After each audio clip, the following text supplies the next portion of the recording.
Your favorite wrestlers have abs that you dream about it, but your belly feels impossible to change. And you are putting the work, the hard work in the gym. You're doing 1,000 crunches, all the manageable variations of planks. You may be even losing weight in your face and your arms, but your belly, that stubborn belly fat just won't budge a single millimeter. And all of that no matter what you try. I am Cezar Bononi, and I used to struggle with my belly fat before I finally figured it out and I became a pro wrestler for WWE and AEW. And today I coach and I help over 1,000 clients to get rid of the belly fat for once and for all. And in this video, you will discover the real reason why belly fat feels impossible to actually get rid of. How people and you are making it harder than it has to be. And what actually wrestlers and people with abs do to maintain that physique long term. I know how it feels. Months go by, frustration builds up, and you're close to give up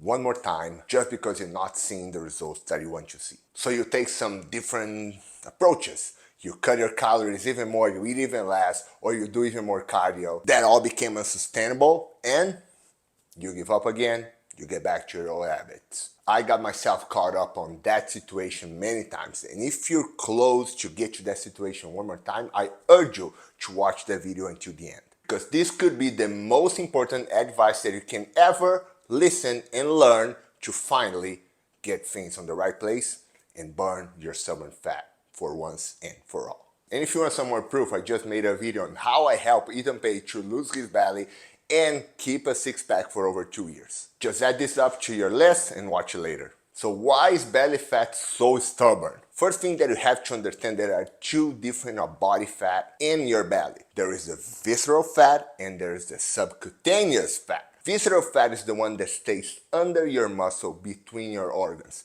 That one is very, very dangerous for your health.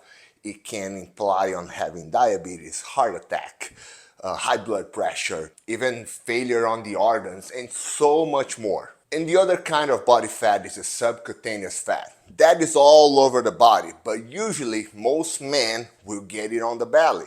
There are some people that will have it more in different places. Women tend to have more in the legs and the hips. I tend to have more in the leg and the hips as well, and in the back. Every genetics is different, every person is different, but most of the people will keep more right here around the belly. And what is the difference on burning all of those? Believe it or not, the visceral fat is the easiest one to burn, which is a good news, right? Because if you're in a bad situation, I just showed my client right here, in 12 weeks we were able to get rid of the whole visceral fat and he got healthy again. We got rid of the belly and we were able to avoid a lot of diseases, even cancer, all the inflammation, all these kind of things. Those are gone real easy, real fast. Now the subcutaneous fat, that is the problem is.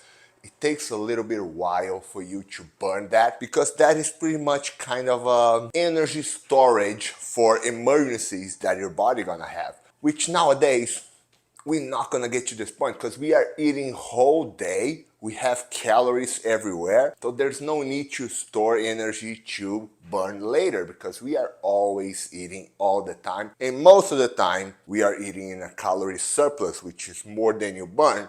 So your body is gonna save those calories for when the day comes that we need some extra calories that are not coming in. Newsflash, is not gonna happen. We have that in case, so this way we don't die. But pretty much, talking about the belly, genetics is what's going to tell you where is the last place that you're gonna burn. So when you start to lose some fat, you may see your face getting slimmer, your arms getting better, chest, legs, but the belly feels like it's not going away. I just want you to think pretty much like a pool or a pond, right? In order to dry a whole pond, the bottom of the pond is gonna be the last part that's gonna get rid. So all the fat are coming off, which is pretty much like the water in a pond. You're throwing it away and it's going lower, but the middle, the last part's still gonna be there. And you just have to stay a little bit more patient, a little bit more consistent to finally get rid of the whole body fat. Take that in consideration when you're thinking about why you don't lose the body fat. Take that in consideration when you think about why you're not burning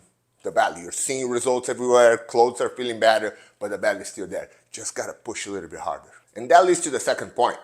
What are people doing wrong that makes it harder to burn that belly fat. I'll say the first thing that I get it every day when I do consultations is underestimating how much actually weight you need to lose to burn fat. I've seen a lot of people, a lot, every day, that clearly they need to lose 60 pounds and they say, yeah, I just need to lose 20 pounds because it's just my belly. Newsflash, as I said before, your belly is the last thing that's gonna burn. You're gonna burn fat all over the body before you burn in your belly, because there's so much more in this area. So you lose this 20 pounds, you're feeling good, your clothes are feeling better, your face are feeling better, but boom, that does not change. And I got some proof right here, because this is Edgar. Edgar is a great example on this. He reached out to me and he said, yeah, I just need to lose 15 pounds. We lost 20. Belly's still there. We have to lose 45 pounds for him to actually get rid of the belly. So it's underestimating how much you actually need to lose and believing that you just need a bunch, just this small piece. That's one of the biggest problems. People don't have the actual understanding, or they are, most men, that happens with men a little bit, and with women as well. Like, I don't want to get you small. Trust me, there's no reason why carrying that much of body fat is going to help you with anything. So getting rid of your belly, even though if you're going to get too light, not a problem. It's actually good for you, because most of the comorbidities and the issues that you're finding with inflammation, with hormones, that's because you have too much body fat. When you get rid of that much body fat, inflammation will be gone. Your hormones are going to be feeling better. You're going to have more energy. You're going to have less chances of many diseases. There's literally no reason why being afraid of being too small. Second biggest problem that I see. What kind of exercise do I do to lose my belly fat? I am doing 1,000 crunches. What about this kind of crunches? What about this plank? What about this? What about this kind of procedure, or whatever you can do to lose? The only way that it can actually get rid of your belly fat, only liposuction. That's it. All the other cryo, blah, blah, blah, that they freeze it, nah, doesn't work. Enzymes may work, probably won't work that good. Liposuction is the only way. Don't recommend though. You just gotta make sure that there's no way to target body fat. Like, if I want you to lose body fat in one arm, there is no way. My body is storing body fat to all over. To the time that I need energy, I have this all over. Usually stay more around my belly, in my case, my hips, because that's how my genetics is. I am going to burn all over, but since I have so much more in my belly and in my hips, that's the last piece that's gonna get off. So there is no way, absolutely no, stop thinking about it. Zero, no way to burn belly fat or any kind of arm fat or whatever. The reason, it's not gonna happen. Stop doing that 1,000 crunches. The only thing that you're doing, you're actually strengthening your core, which is a good thing, but it's not gonna help you to lose the belly fat. Other thing as well is ignoring muscle retention. A lot of people want to lose weight. They start to do a lot of cardio, barely don't do any weightlifting. And then what happens is the body's gonna need amino acids, and you're just counting calories, not tracking the proteins and everything else. So your body's gonna eat, just like it's eating your body fat, it's gonna eat your muscles as well.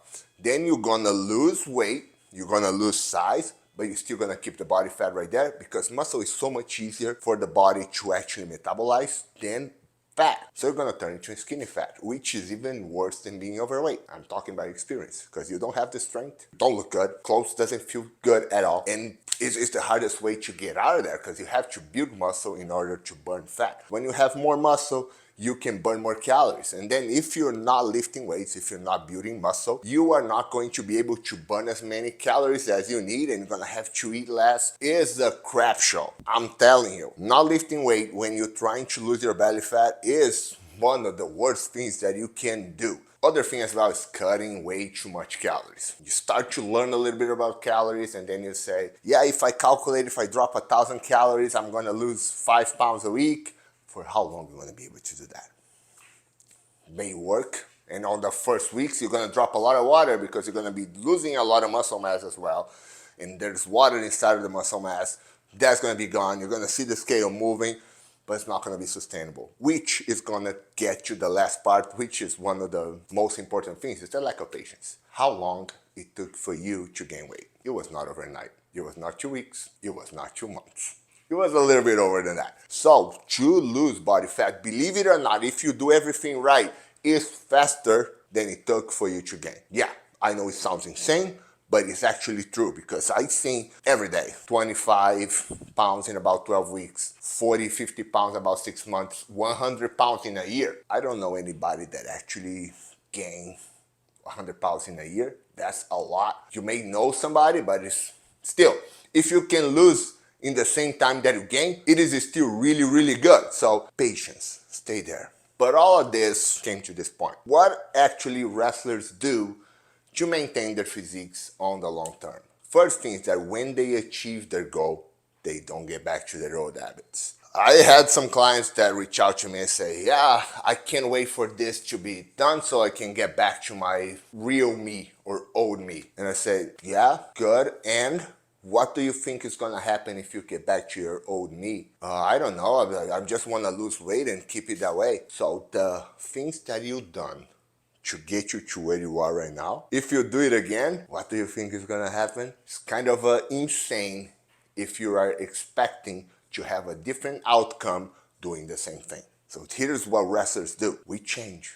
We don't get to old habits. This is what I did. All the foods that I used to eat, all the times that I got anxious and I got to food instead of figuring it out and understanding what was happening in my mind, if I was actually really hungry or if it was just I wanted something to give me my dopamine or whatever. All these kind of things, you have to change. And the right way to lose weight is gonna teach you how to maintain it after it. So a few habits that you learn throughout the process that you are losing weight, you have to keep those. No, you don't have to keep doing cardio 45 minutes a day if you're trying to lose a lot of weight and you want to lose that, you want to keep that. Most of the times you don't have to do as much because the effort for a plane to go up is not the same as a plane to stay on top. Like, it's so much less effort to stay there. So it's gonna be harder for you to burn it, but it's gonna be easier to maintain. But you just cannot get back to your habits. So if you learn that it works really good for you to walk every day, you keep walking every day. If you know that works really good for you going to the gym, keep going to the gym. If you know that works for you having protein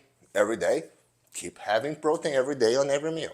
That's it. And that comes up to the eating as well. Like you just, maybe, I just want to get back to eat the donuts and all these kind of things every day. And it's not going to happen. You just got to figure it out a way to actually enjoy the foods. And this is something that I see every day with my clients as well. First thing I tell them, you're not allowed to eat watching TV or watching your phone. You put the whole food in your plate, you sit down, I make them take pictures and they send it over to me and I check it every day because this creates perception of, hey, let me see what I'm eating.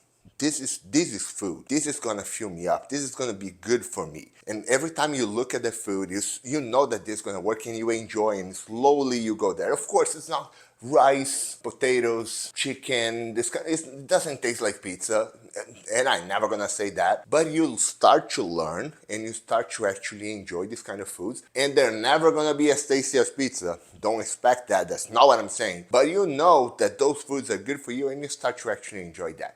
And when is the right time to have the pizza? That pizza is gonna taste so much better.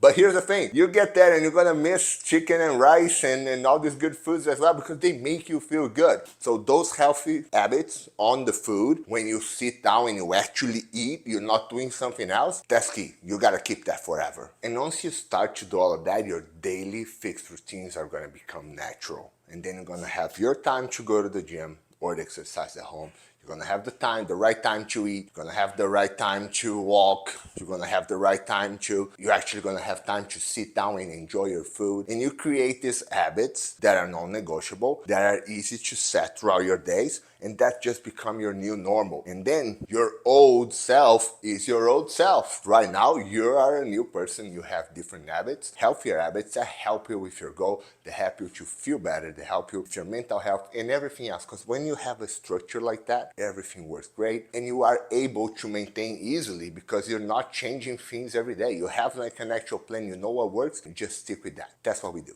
And from all of that, here's the main takeaway: patience. Have patience. You are learning to get rid of the old habits that led you to where you are right now, and then you create some new habits and then you maintain. That takes time, guys. It's not something that happens like this, but it works. And it's actually the only way that you can get rid of the yo-yo effect that is really, really bad for you, for your mind, for everybody around you. That's pretty much what I apply to all my clients, is creating those habits and teaching them how to do it, telling them what is easy, what works, what doesn't work, and trying new things. And if you're ready to commit and change and have a full plan for you, just click the link below, schedule a free consultation with me and my team, and let's see if we can actually figure that out for you.